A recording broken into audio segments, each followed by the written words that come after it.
Hi, this is Jasper, and today I'm going to show you my digital media project, The Art of Data. First, let's talk about the data we're working with. For this project, I have thousands of rows of information on the distribution of atoms in a variety of species of trees. Here's what a single text file looks like. We have 2 rows, mass and percent base, and hundreds of columns. Mass ranges from the lightest, is ordered from the lightest to the heaviest, and percent base ranges from 0.1 to 100. Before I go ahead and load a data file here, I'm gonna just show the code real quick that's gonna be generating this image. It's gonna be parsing that data and creating our image. This is HTML. I'm not gonna do a in-depth review of the code, just go ahead and show it real quick here, and if you'd like to look at it in more detail, you're welcome to pause the video. So, the challenge is to represent this data in a way that is visually interesting and meaningful. I'll select one of these files and I'll show you how I've accomplished this. So what are we seeing here? I chose to model this data structure after the rings that are present on the trunk of a tree, which can be used to indicate its age.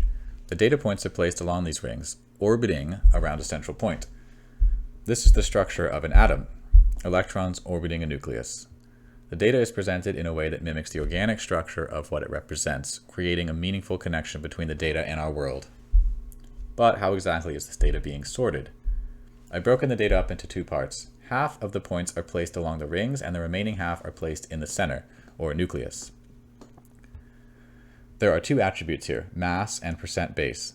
On the rings, mass is shown by the size of the dot, with the larger dots, or the atoms with greater mass, being on the outer rings and getting lighter as they go in.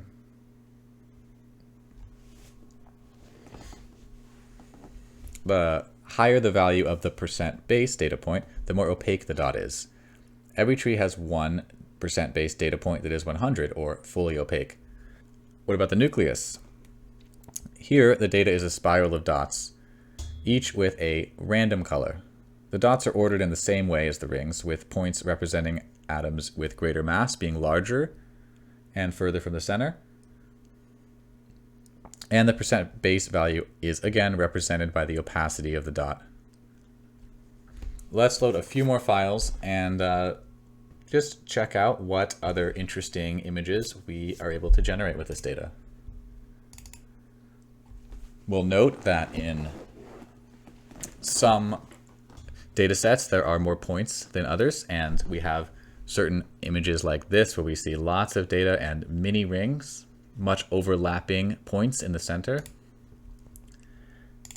and others where we have far fewer data points. Notice how the number of rings, here's the fully opaque one right here, notice how the number of rings scales with the number of data points.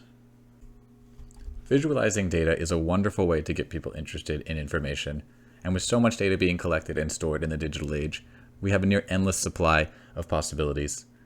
Additionally, creating a striking visual representation of data helps emphasize the sheer scale of the information and often reinforces its importance.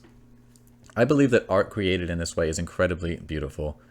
It reminds us that in nature, patterns are everywhere, and that science and art are in fact 2 sides of the same coin.